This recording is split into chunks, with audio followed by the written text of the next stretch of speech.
Alright, let's cut to the chase. You just finished making or downloading a weapon mod for Counter-Strike Source, but the second you try it out online, the gun is completely borked. By borked, I mean two things. First, out of sync animations. The gun's animations are abruptly cut off, which can be very distracting. Or, even worse, the gun's animations end sooner than expected, leaving your gun in a state where it's visually ready to be used, but can't. And second, completely broken animations where the gun seemingly tries to summon Satan every time you do anything with it. I don't think I need to explain why this is bad. Well, after much tinkering and searching, I managed to figure out a way to fix all of these issues.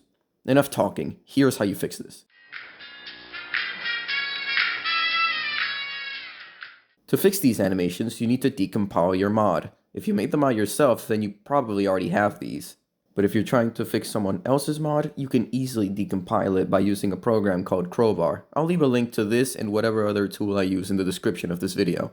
Once you have the decompiled files of your mod, you'll want to head over to its QC file and open it using any text editor. I prefer to use Notepad++ for this. Scroll down until you reach the area with all the sequence lines.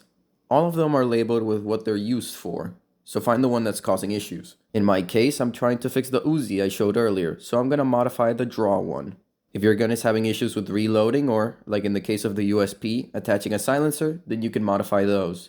The specific line we have to mess with is the FPS line. This controls how fast the animation is played. We need to figure out how many FPS are needed so that our animation plays correctly, which requires some simple math. The equation goes as follows. You take how many frames your animation has and multiply that by Valve's animation frame rate, which is always 37.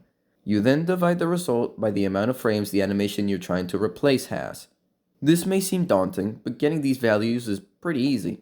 You can use a program like Blender with BlenderSourceTools, as you can import the decompiled mod's animations to show you exactly how many frames it has.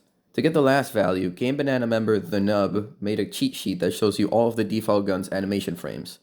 For example, the Uzi's draw animation contains 50 frames, and since it replaces the MWIII, the default draw animation for it is 30 frames. You punch the numbers in, do the math, and you'll get a value in return. Side note, if your result has decimals, you only need to use the first two. You replace the already existing FPS value with the result you just got, and that's it.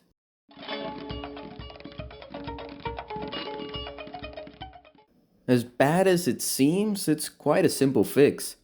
No, you don't need to exercise it. Like in the other fix, go to the decompiled mod's QC file and open it. Check the sequence lines. If these lines are in the wrong order, then in-game the weapon will call for the wrong animations, causing whatever this is to happen. There are probably better ways of fixing this, but I prefer doing it as follows. Find and decompile the vanilla weapon the mod replaces. If you can't find the vanilla weapons, you can download and decompile any online working mod for the same weapon.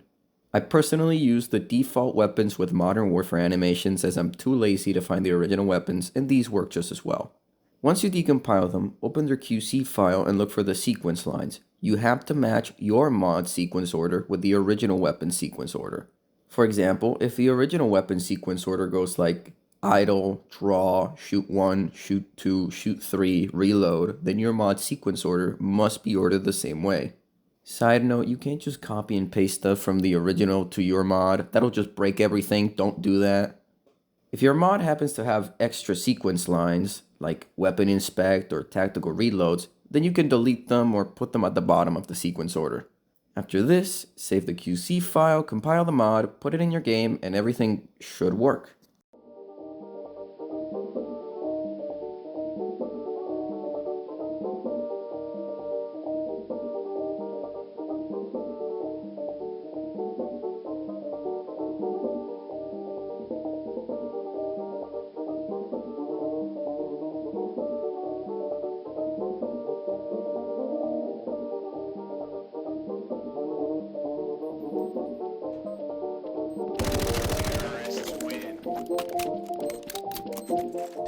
Aquí hacemos Ramiro, estamos para un torneo oficial, lo pagó.